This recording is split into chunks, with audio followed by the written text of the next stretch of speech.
Eh bien, bonjour et bienvenue à tous et à toutes. En guise d'introduction, je vous laisse entendre le spot radio qui illustre la campagne radio visant à faire changer les regards, qui est diffusée à partir d'aujourd'hui sur RTL et France Bleu, et d'autres radios qui ont bien voulu diffuser gracieusement cette campagne. Nous l'écoutons et je vous retrouve juste après. Je m'appelle Jacques, j'ai 67 ans et j'ai la maladie de Parkinson. Je le sais depuis 3 ans environ. À la difficulté de contrôler mes mouvements s'ajoute un stress permanent. Et bien sûr, quand on se sent observé, jugé, c'est encore plus dur. Faire ses courses, tout simplement, peut devenir un calvaire. Sauf si on tombe sur des gens compréhensifs. Par exemple, arrivé à la caisse la dernière fois, je n'arrivais pas à attraper ma carte bleue. Et ce foutu stress me tétanisait.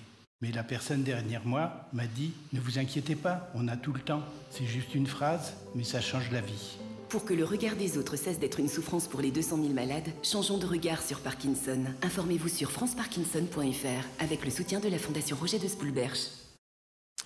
Voilà, bienvenue à tous et à toutes, et merci de nous honorer de votre présence en cette journée mondiale de lutte contre le Parkinson.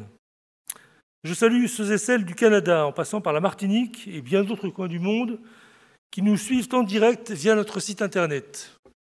Le progrès, c'est fantastique. Je salue également les représentants et membres des diverses associations en France qui luttent aux côtés de personnes malades et avec qui nous constituons le collectif Parkinson. Merci tout particulièrement aux différents intervenants que Bruno Rougier présentera tout à l'heure au fur et à mesure de leur intervention. Merci à monsieur le professeur Clanet, président du plan de maladies neurodégénératives, pour sa présence à nos côtés aujourd'hui, mais nous le savons pas seulement aujourd'hui. Je voudrais aussi que nous réservions un accueil chaleureux à un homme remarquable, un véritable conquérant des temps modernes, atteint par la maladie de Parkinson, et qui vient d'achever la traversée de l'Atlantique à la rame. Gilles Pontieux, mesdames et messieurs, va nous rejoindre. Gilles, à qui je vais laisser la parole, est touché par la maladie depuis 3 ans. Par ce défi incroyable qu'il a relevé avec son coéquipier, il illustre combien les projets, même les plus fous, permettent de dépasser la maladie. Après 52 jours en mer, après avoir affronté les éléments les plus souvent hostiles, après plus d'1 million de coups de rame, sa performance sonne comme une invitation à lutter et se battre contre la maladie. Je lui laisse la parole après que nous ayons visionné les images de son arrivée.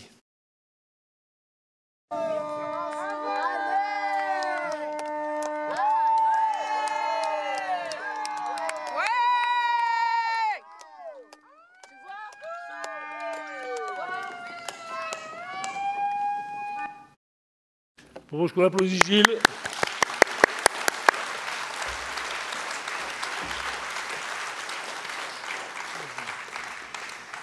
Merci à toi Didier, merci à vous tous. Et bon, quoi dire, 1 million de coups de rame, oui, c'est bien. Je ne conseille pas à tout le monde de le faire quand même. Et si vous voulez, je voulais surtout démontrer que, à moi-même d'abord, que en faisant du sport, on m'avait dit tu fais du sport, tu produis de la dopamine. Alors c'est vrai ou peut-être pas, mais enfin, une chose qui est sûre, c'est que le sport nous maintient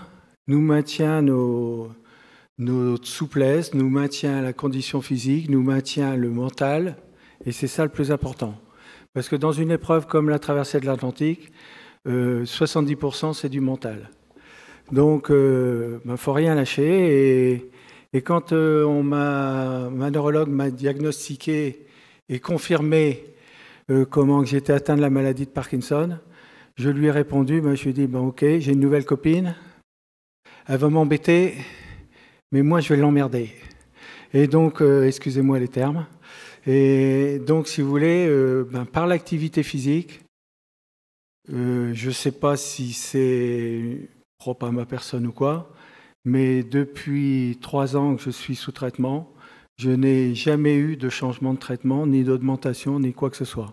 Par contre, j'ai augmenté le sport, ça c'est clair.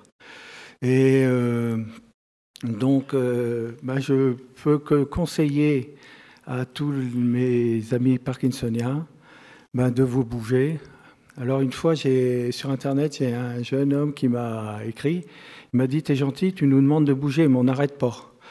Je lui ai dit, ben oui, mais bouger de manière volontaire, contrôlée.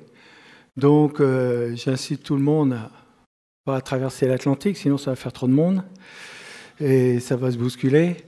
Mais par contre, simplement monter un escalier quand on a des difficultés, c'est déjà un beau défi et une belle victoire. Et ça, c'est très utile pour tous les jours. Et puis, surtout, je crois que par le sport, on maintient son mental. Et la base de tout, c'est le mental. Donc, allez-y. Bougez, bougez, bougez, bougez, c'est tout ce que j'ai à dire. Et puis, vous les accompagnants, poussez-les à bouger. Hein. C'est tout.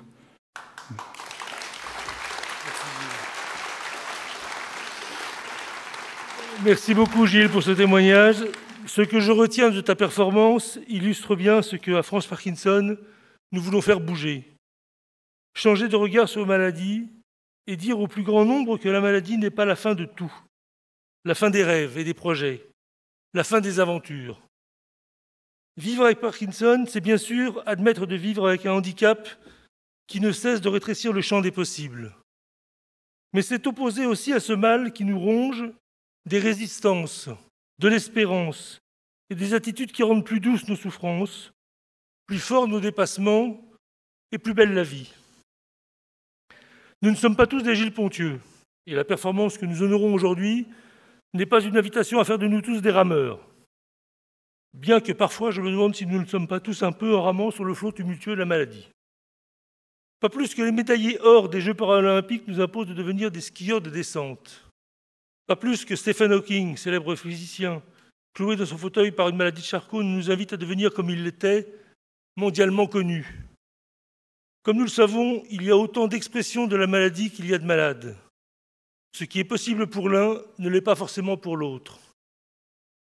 Nous ne sommes pas égaux face à la même maladie. Mais ces personnes dont je viens de parler, et Gilles avec eux, sont autant d'invitations à ne pas se résigner et à croire que malgré la maladie, des possibles restent possibles. Des rencontres tissent le lien social. Des activités permettent de se dépasser. Vision simpliste et angélique, vous allez me dire, en évoquant la situation des malades seuls et très diminués par la maladie. Eh bien, c'est justement en pensant à cela, à eux, que nous, adhérents à France Parkinson, nous voulons ne pas nous résigner et voulons œuvrer afin que chacun trouve, selon ses capacités, des lieux et des occasions pour mieux vivre avec Parkinson. Encore une fois, merci pour votre présence et je laisse la parole à Bruno Rougier et à nos intervenants en les remerciant infiniment pour leur présence.